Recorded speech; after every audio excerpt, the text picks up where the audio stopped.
Hello నమస్తే అండి, welcome to Indian kitchen stories. Today special palak paneer. మా పెరట్లో పెరిగిన ఫ్రెష్ పాలకూరతో పాలక్ పన్నీర్ చేస్తున్నా.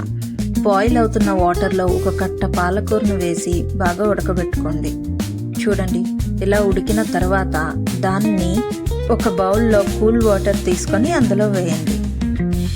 మొత్తం షిఫ్ట్ చేసుకున్న తర్వాత పాలకూర చల్లగా అవుతుంది. ఈ చల్లగా అయిన పాలకూరని ఒక మిక్సీ కప్లోకి తీసుకోండి. అందులో గార్లిక్, గ్రీన్ చిల్లీ, జింజర్, కొత్తిమీర, షుగర్ యాడ్ చేసి మిక్స్ చేసేయండి. ఇప్పుడు స్టవ్ పై ప్యాన్ పెట్టుకొని ఒక టేబుల్ స్పూన్ ఆయిల్ యాడ్ చేసుకొని ఇందులో ఓ టీ స్పూన్ జీరా, జింజర్ యాడ్ చేసుకొని ఫ్రై చేసుకోండి. ఇప్పుడు అందులో ఒక ఎండుమిర్చి, గార్లిక్ యాడ్ చేసుకొని ఫ్రై చేసుకోండి. ఇప్పుడు ఒక కప్పు ఆనియన్ని యాడ్ చేసుకొని ఫ్రై చేసుకోవాలి. ఆనియన్ ఫ్రై అయ్యి కలర్ చేంజ్ అయిన టైంలో ముందుగా పేస్ట్ చేసుకున్న పాలకూరని యాడ్ చేసుకోవాలి. యాడ్ చేసుకొని ఫ్రై చేసుకున్న తర్వాత కొంచెం వాటర్ని యాడ్ చేసి మళ్ళీ కలిసేంత వరకు ఫ్రై చేసుకోవాలి.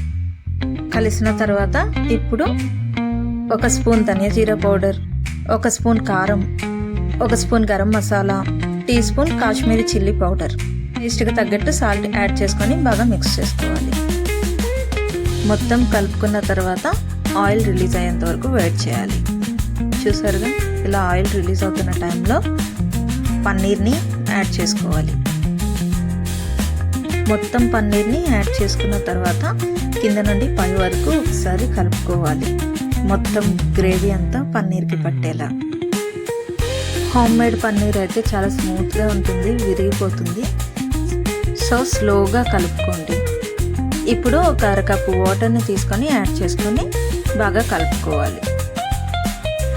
పాలకూర టమాటా కలిపి వండటం వల్ల కిడ్నీలో స్టోన్స్ వస్తాయి. అందుకని చెప్పి నేను ఇందులో టమాటోస్ని యూజ్ చేయట్లేదు. ఆకుకూరలు మన పెరట్లో ఈజీగా పెరుగుతాయి. సో మీరు వేసి ట్రై చేయండి. నేనైతే పాలకూరని ఎంత కట్ చేస్తుంటే అంత హైట్ పెరుగుతుంది. దీనికి సీడ్ వేయడం ఒక్కటే, మనం దానికోసం పెద్దగా కేర్ ఏం తీసుకోక్కర్లేదు.